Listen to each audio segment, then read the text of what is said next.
Aristotle determined we are what we repeatedly do. Excellence, then, is not an act, but a habit. We can infer mediocrity, then, is not an act, but a habit. And right now, right here in America, our habits are taking us down the wrong path. What we repeatedly do is producing mediocrity. Welcome to the State of the Union 2015. I'm Scott Paradis with Success 101 Workshop. The President of the United States is required by law to address Congress annually. Rarely does the President present anything in the way of relevant, verifiable facts about where we stand as a nation. The annual address is typically a partisan rally with the party in power looking to advance a partisan agenda. Well, I'm here to present some of what you won't get in the President's State of the Union. Rather than barrage you with stats like I did last year, here are a few key measures. We are a nation of 320 million people in a world of about 7.2 billion. We are growing at the slowest rate in 70 years. Heart disease is still the #1 cause of death. Immigration has stabilized and perhaps is declining. Gross domestic product is about $17.4 trillion. Over 40% of that is from government spending, however.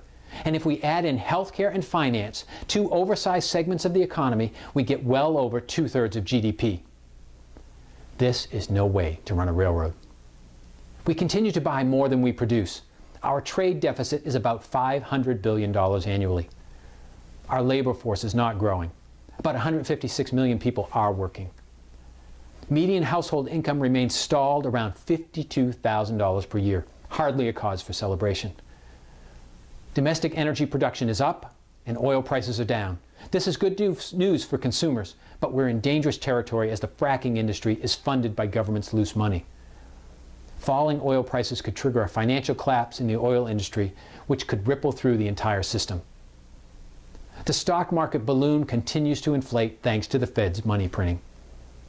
The federal government spent about $3.5 trillion last year and continues to run a deficit of about $500 billion annually, piling on a debt nearing $18 trillion, the largest known debt in human history. 158 million people, or roughly half the population, receive some sort of federal entitlement, benefit, or assistance. The middle class, the working class, the productive class is getting squeezed to make the rich richer and give the rest food stamps. Economically, we're stalled. We just experienced the most expensive midterm election in history. Money dominates politics. The median house race cost $1.3 million. Just wait till next year. The Republican Party did secure House and Senate majorities. The big question, will they act for progress or aim only for partisan gain? Oh, and I didn't mention foreign policy. Foreign policy is only an extension of economic policy. Remember, the wealthy control government, and they never act but in their own self-interest. As dysfunctional as our political system is, this is not the first time in American history special interests have stymied the workings of government.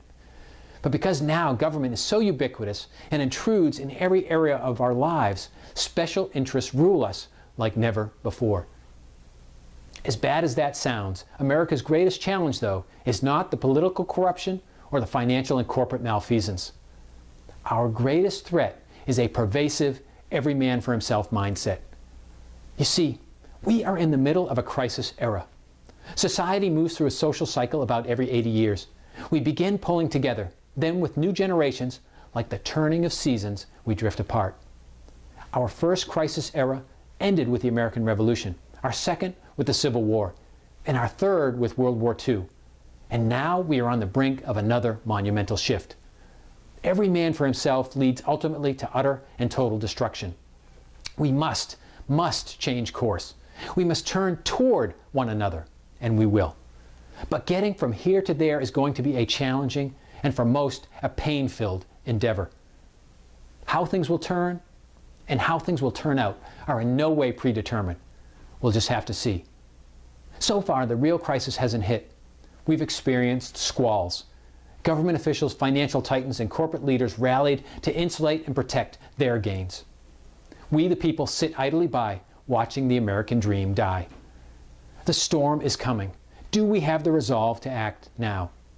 If you watched my State of the Union 2014, you heard me rattle off a number of suggestions to revamp our political system. This year, I offer one. This idea, because it will hurt the status quo, will likely require a constitutional convention to enact. It's time for real change. Politicians serve the select privileged few.